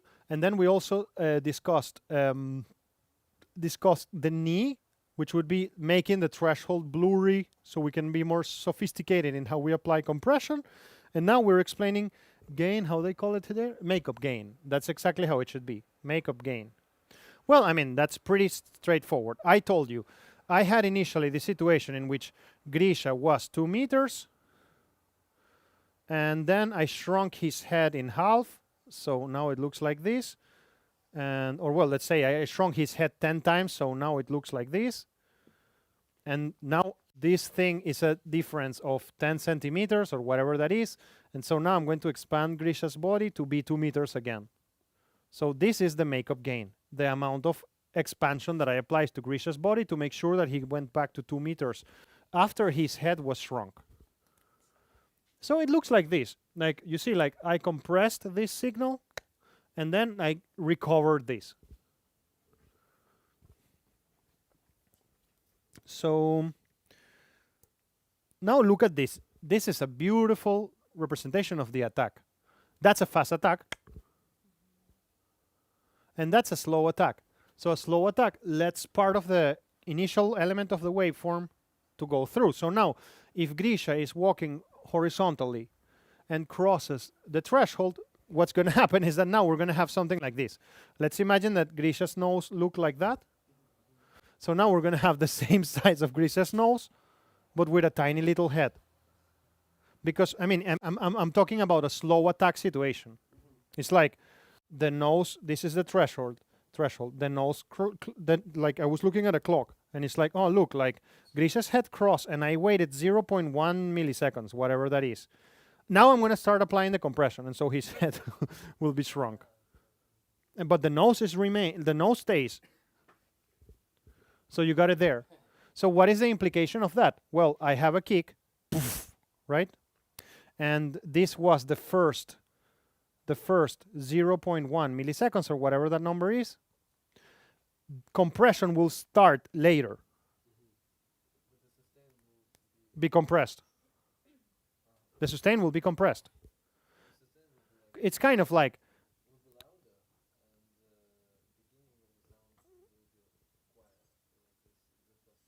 no, the beginning of the sound will be left alone. Will not be touched. No, will not. And so this is the key to understand this. The gain reduction of the threshold and the makeup gain will be applied only to this. No, actually, no, I just said a mistake. The gain reduction will be applied to this. The makeup gain will be applied to everything. Yes. Remember, the body, like I expand the whole body, the nose remains really large, and the body changes size. So that example that I told you of standing on the other side of a square and seeing somebody makes a lot of sense now, because you use a slow attack if you want to keep the transienty part of a kick, because you don't want to touch that, and then the makeup gain is applied to everything. So you don't touch, you don't reduce the gain, you increase the sustain, you make the sustain grow relatively to the gain. No, I'm getting myself confused. So let's look at it like this. I have a kick that crosses. And then I set the attack time. This is the threshold. So if the attack time is too slow, let's say that the attack time is 0. This is 0.1 milliseconds. No compression will happen at all.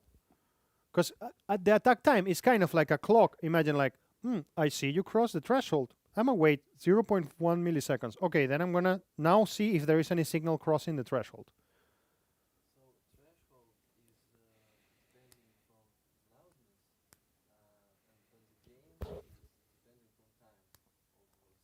No, something will cross the threshold, but the compressor will not do anything because you told the compressor to wait. I mean, look at it more like this. Look at it more like a table, okay?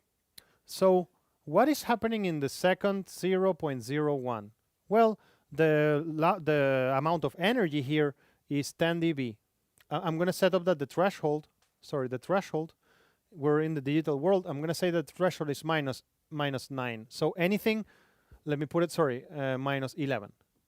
So anything that goes closer to 0, minus 10, minus 9, minus 8, shall be compressed. It should be compressed, okay? So this is time and this is dBs. So time 0.001, the amount of energy was minus 10, should be compressed. Time 0.02, amount of energy was minus 9, should be compressed. Time 0.03, amount of energy is minus 12, should not be compressed. Now, my attack time took all of this. After my attack time, what was the value? 12. I'm not going to do anything.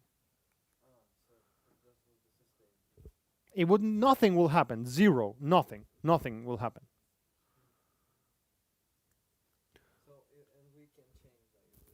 You can reduce the threshold to be 12, so whatever happens after the attack time gets compressed. You understand?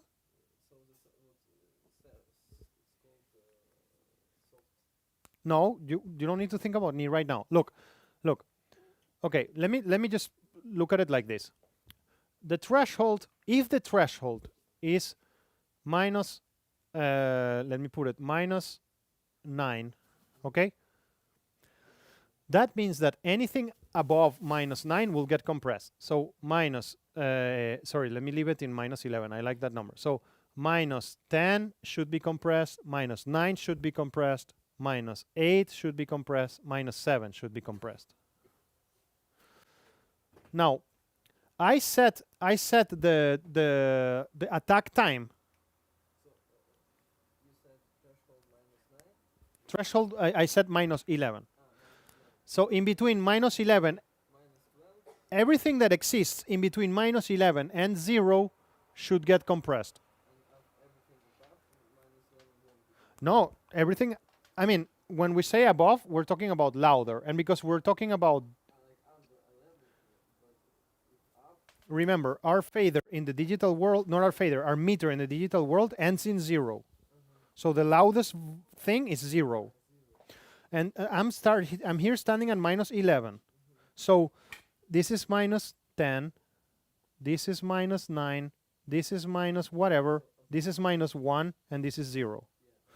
Everything above minus 11 should be compressed. Now, this is what's happening. I set the attack time to be slow. So the signal crossed the threshold, and then the system starts looking into a clock. The first unit of time, did we cross the threshold? Yeah. But I'm not going to do anything because my user told me to wait. The second unit of time, am I still crossing the threshold? Yeah, but I'm not going to do anything. Now, the third unit of time, are we crossing the threshold? No. Okay, well, I'm just not going to do anything at all. And then I'm going to apply a makeup gain. So I'm literally just making that thing louder. It's like using a volume knob. I'm not doing anything to the dynamic range at all. Yep. So now if the attack is really fast, then it's like, okay, great. I mean, imagine, to simplify our lives here, I'm going to say that the attack is 2 units of time. Okay, these are units of time. 2 units of time, and the attack 1. And the attack 2 is 0 units of time. So as soon as the signal crosses the threshold, compression starts. So then we have this situation. Then we have the situation that we were discussing in all the class. It's like, we cross the threshold, we make this smaller, then we apply gain boost, and then we change the dynamic range. So how fast your compressor grabs the sound is the attack. The attack is less of a delay and more of a gradual introduction of the gain reduction. It asks, how long should the signal be over the threshold until I'm sure I should fully turn it down? Look, let's see it. This is really cool to see it on Ableton. So, and again, we can still stay with this example. Let me see, can I make this bigger? So yeah. Oh, I'm so happy that we have here this compressor because I really love it. So let me go to here. Let me stand in a situation. Let me destroy the knee here. Take it to 0. So there is no compression happening here. Now, the compressor now is in RMS. Who remembers what is RMS? If you are with me and don't remember what is RMS, it means that you have not been in any lecture. No, I mean, it's okay. It's okay if you don't remember. Do you remember this? Like, sorry?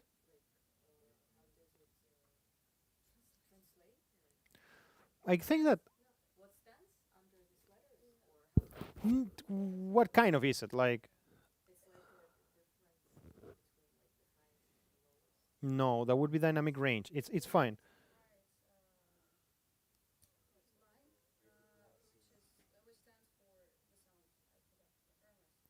Okay. Look, RMS. Yes, correct. I don't understand what you mean by brighter line. Now I get it. Now I get it. Okay.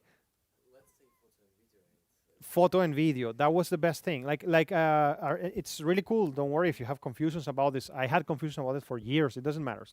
You don't need to know this. RMS, these are different kinds of measurements. If I take a video of you right now, I'm taking some info. If I take a photo of you right now, I'm taking some info. Peak will be like a photo of you. It's like an instance without any other information. It's just an instance. But RMS would be like a little video. You know, for example, if I take a video of now, I would notice, if I would take a photo, I would notice that Alexandra, she likes to play with her hair, but I would not know really.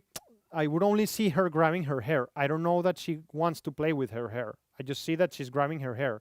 Did she had like a mosquito there? Or was it that she likes to do this? If I get a video, I can see, no, look, like she likes to do this. Great. And I got more information. I mean, just saying an example. So both instances are useful. It's not like one is better than the other. So an RMS measurement, it's like a little video of the signal. A peak measurement is a photo of the signal. It's just like one moment. Now, imagine, well, okay, let's just leave it like that for now about RMS. So sorry, I didn't want it to get out of here. Now, the compressor can be told like, listen, that measurement that you're doing on the threshold, make it a peak level. Don't make it at RMS. So it would be something kind of like, imagine that I have this algorithm. When I see that Alexandra touches her hair, I will grab this remote. That would be a peak, that would be a peak reaction. It's like as soon as she touches hair, I grab the remote. But the other one would be more like when I see her touching hair for 2 seconds and I measure that she's touching her hair for 2 seconds, then I'm going to do something. So it's a bit of like a delayed, more nuanced reaction. The other one is just like, tick, I'm going to do something immediately. As soon as she's doing her, the other one is more like, oh, look, she's been doing it for a while. I'm going to then do something. So a peak measurement will be looking at these instances. You see, like when this signal is running there, you see that the signal has like a very instantaneous image of it, and then it has a little body. When I'm going to be working on peak, the detector of the threshold is going to be focused on those instances. If I'm going to be working in RMS, the detector is going to look at a bit of a longer span of time in order to react. So the first thing you have to see is like if I am in RMS and I pull the threshold down, you see compression starts here. Now if I move this to peak, well, maybe let's use the Ableton one second, because the Ableton gives us here a very nice measurement. Look at the difference, like 3 decibels of compression versus 1.8, because the compressor is kind of like acting on only the little peaky here, and the other case the compressor is considering more of the body of the signal. So that's the peak versus RMS thing, but that's not exactly what I was talking about now. Why did I went to peak and RMS? Yeah, I guess that I was just showing you something here about the attack time, but I also had to discuss this for a second. Now look, if I am in peak and my attack is very slow, notice something. Compression doesn't happen at all. Let's do it in the Ableton compressor. Let me just turn the release up here. Sorry, not the release. The attack time. Sorry, this is the ratio. Let me turn the attack time to very long. No compression. Maybe a bit, like, you see? Because the whole system is like, the threshold was crossed. Huh? Do something. Okay. After. Now, if I put a very fast attack, a lot of more compression happens. So, okay. That's about the attack. This is how much compression is happening, and it's expressing you here. It's expressing you here how many decibels of compression are happening. Now look at this. Well, let's see the release, and then I'll show you a couple of things here. So now let's see the release. So the release, for some reason this became slow. The release will be how long does it take for the compressor to shut off after the signal is no longer above the threshold point.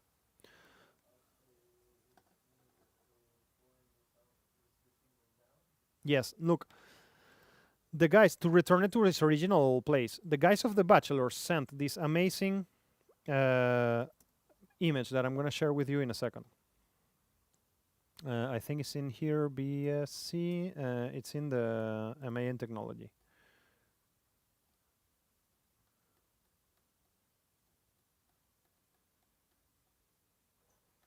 I posted, I'll send it to you in the chat now in a second. It will, yeah. Here it is. No, this is type of compressor. We will see that a bit later. No.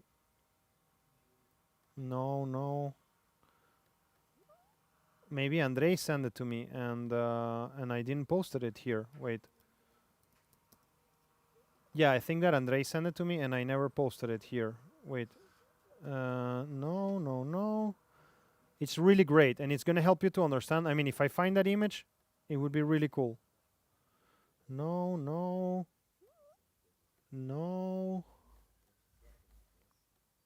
I guess that I can Google it because it's an easy thing to find.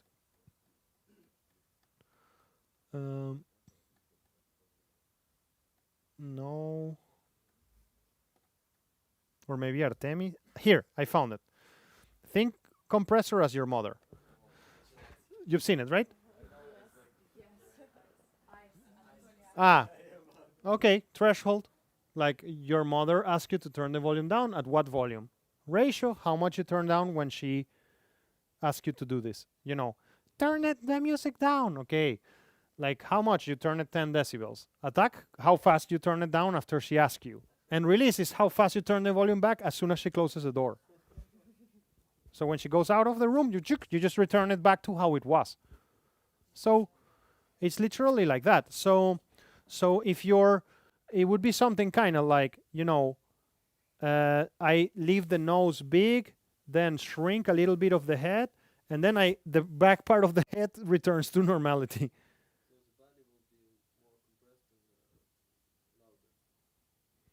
Depends on what? On which circumstance?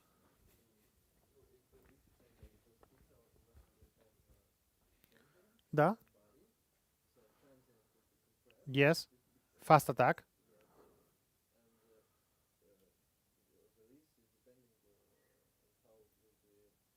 Yeah, well, depends on how the body is, the remaining part of the signal is. Yep. I wouldn't see it like that, bro. It's more like imagine the signal.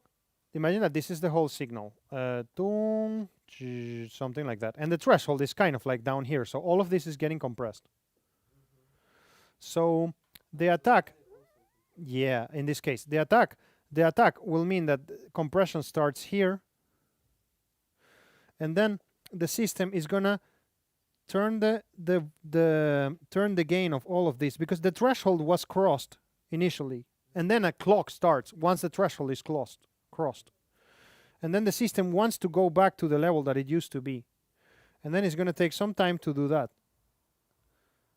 So whatever happens in between here is going to still be compressed until we cross the threshold again in another instance. So let's see it in Ableton again. And actually, let's look at this image that I have here. Let's look at this image that I have here.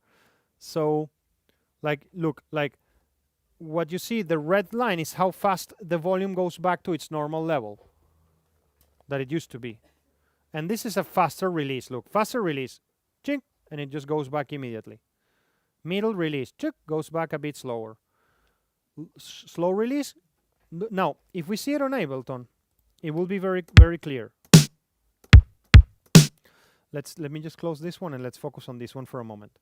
I'm going to make the release really long. Look, when I hit the next hit, there is double compression that happened there. It's like I compress in the first instance, and the system is going back to no reduction very slowly.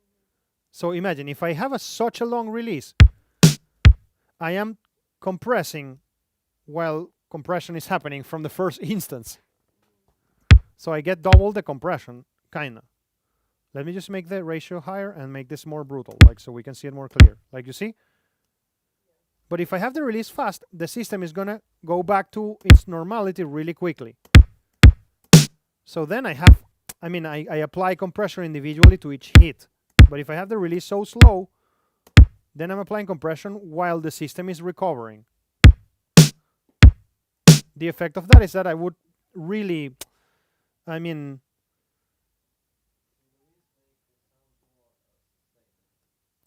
release, it's just like it's not.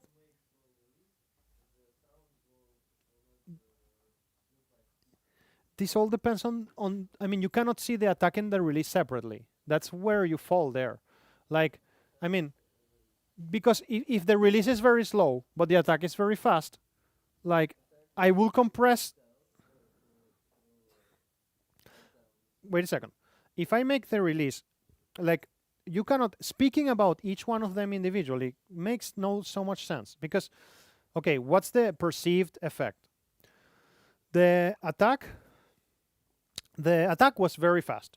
So what does it mean that the attack was very fast? That as soon as the threshold was crossed, something happened. So I'm making the initial transient quieter. So that means that everything will sound softer. And then the release starts coming out of it. So how punchy or not punchy is going to be, it really depends on the attack time. Now the release is going to help me to do something with that sustain. Depending on how long that release is, I will work more with the sustain. So if I want to increase sustain of something, I make a fast attack and a slow release. If I want to reduce sustain, I make a slow release, slow attack. If I want to reduce sustain, well, the attack is kind of more. You have to say the attack is more thinking about the initial part of the signal, and the release about the second half of it. So a slower release is going to help you to get more sustain out of something, because the gain reduction is going to also be applied. The makeup gain, sorry, is going to also be applied as long as the release is happening. Look, there will be an exercise. Don't worry if this doesn't fall in your head right now. That you will practice it. There is an exercise designed for that.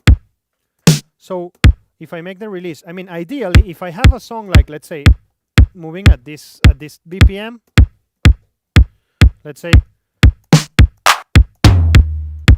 that I have a song going at this BPM. Usually, what you want to do is that you don't want the next hit to be compressing to be still being actively compressing. So you want the release to end before your next hit. Like you see, if I am this speed, I need to make the release slower, faster. Sorry. So, but if I'm working on this speed, I can make the release slower until. I mean, the goal is that you don't touch the next transient. You get the point there? Okay, we will practice that. There is a nice exercise that I will give you that it's just designed to practice that. I don't have so many things to discuss. Let's just quickly see it. We already saw peak versus RMS. Then there is something called sidechain. So this is really easy. Now that we have discussed all of this, it's really easy to get it.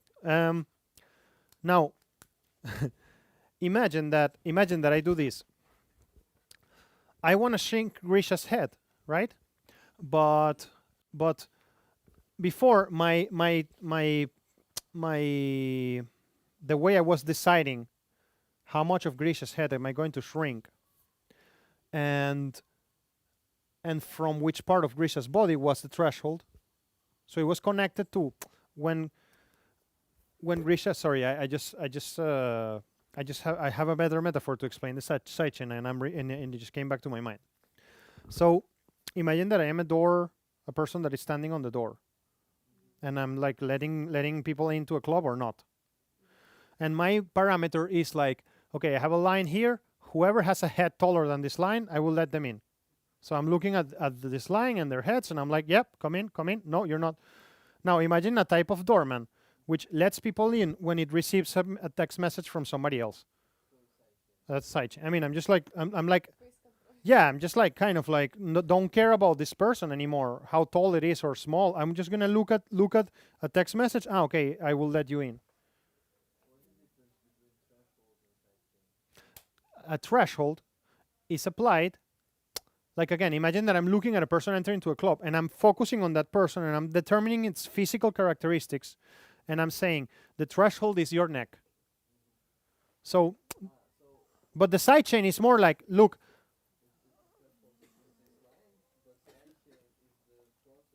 No, I'm explaining it wrong. Sorry for that. I'm going to apply compression if you cross this line. That's the threshold. If I use a sidechain, I'm going to say, I'm going to apply compression if I receive a text message. So the threshold stops being the main driver. Huh? That the Bochka send me some information. Yes, exactly. I think that the explanation I just gave is terrible. Let me just put it in a different way. Sorry for that. I think the explanation I just gave is terrible. I think we can do a better job. So imagine that I have two signals. I have a kick, poof, and I have a snare. The snare is like this. And so I can say the threshold is here. And then the snare is not crossing the threshold. But then I can say, no, listen, I want the compressor of this track to listen to the kick. And once the threshold is crossed on the kick, apply compression to this snare track. No, the kick, nothing happens to the kick. I have put, these are two tracks. There is a, imagine that you're in Ableton. These are two tracks. I put in here the plugin compressor. And in here, I don't put anything. Now I tell to the compressor, listen, bro, there will be a snare hit. And I want you to apply compression depending on what the kick is doing. Да.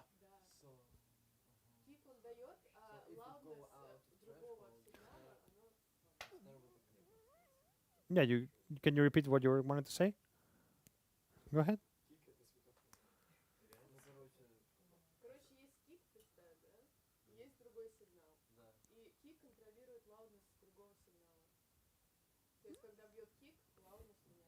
Well, I wouldn't call it loudness, maybe. I would say it more like the threshold. Like the kick will be the sound that is going to, our threshold is going to be crossed when the kick crosses the threshold, not the snare.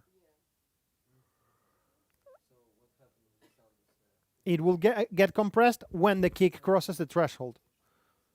Why do you want to do that? Imagine you have a bass player playing and you have a kick going on. You want the volume of the bass to go down a little bit every time the kick punches in because you want the kick to enter more into your mix. Okay, you tell the bass to apply compression once the kick crosses the threshold. Let's just demonstrate this really quick. Exactly, because you don't want to have a conflict between bochka and bass. Let me just load here any sound. Clips. Look, here is a bass line. I don't know if this is going to work. Let me just drop this here.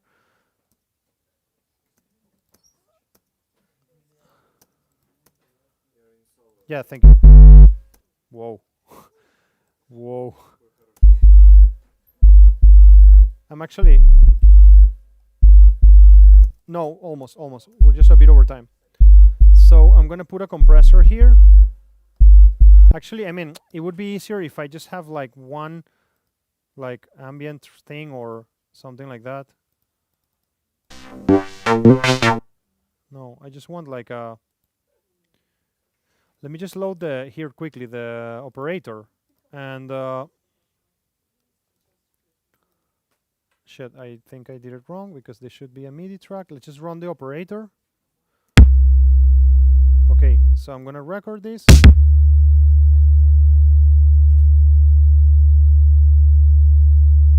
Okay, cool. So look, we have here a kick, right? Roma, look, we have here a kick. I'm gonna add a compressor here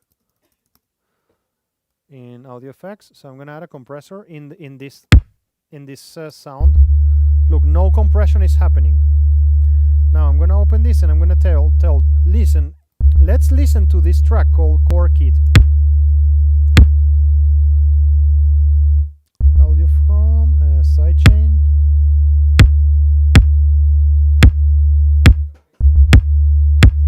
The mix that release.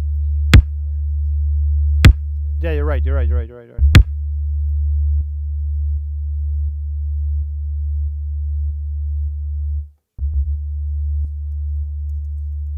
Look, I'm just doing like...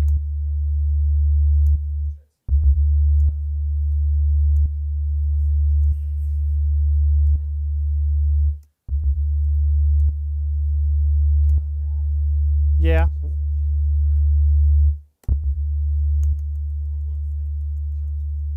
It can be...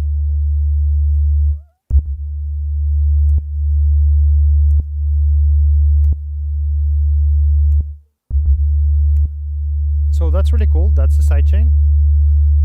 And the last concept that we will talk about today, it just takes a second. It's called look ahead. And so wouldn't it be nice? Remember that thing of Barack Obama speaking, and it would be like burp, burp, and then he speaks loud. Like, wouldn't it be nice if we know in the future what's going to happen? So I mean, some systems delay the signal a bit, so then we can have a bit of a look ahead, and then we can see what's going to happen, and then we apply compression in retrospection. But that adds delay. How far in time you want to see, but that means that you're creating delay. You're creating like latencies at Yershka. So I need to have a rest. Thank you for this. I'll see you soon. Yeah, great. Thanks. Woohoo!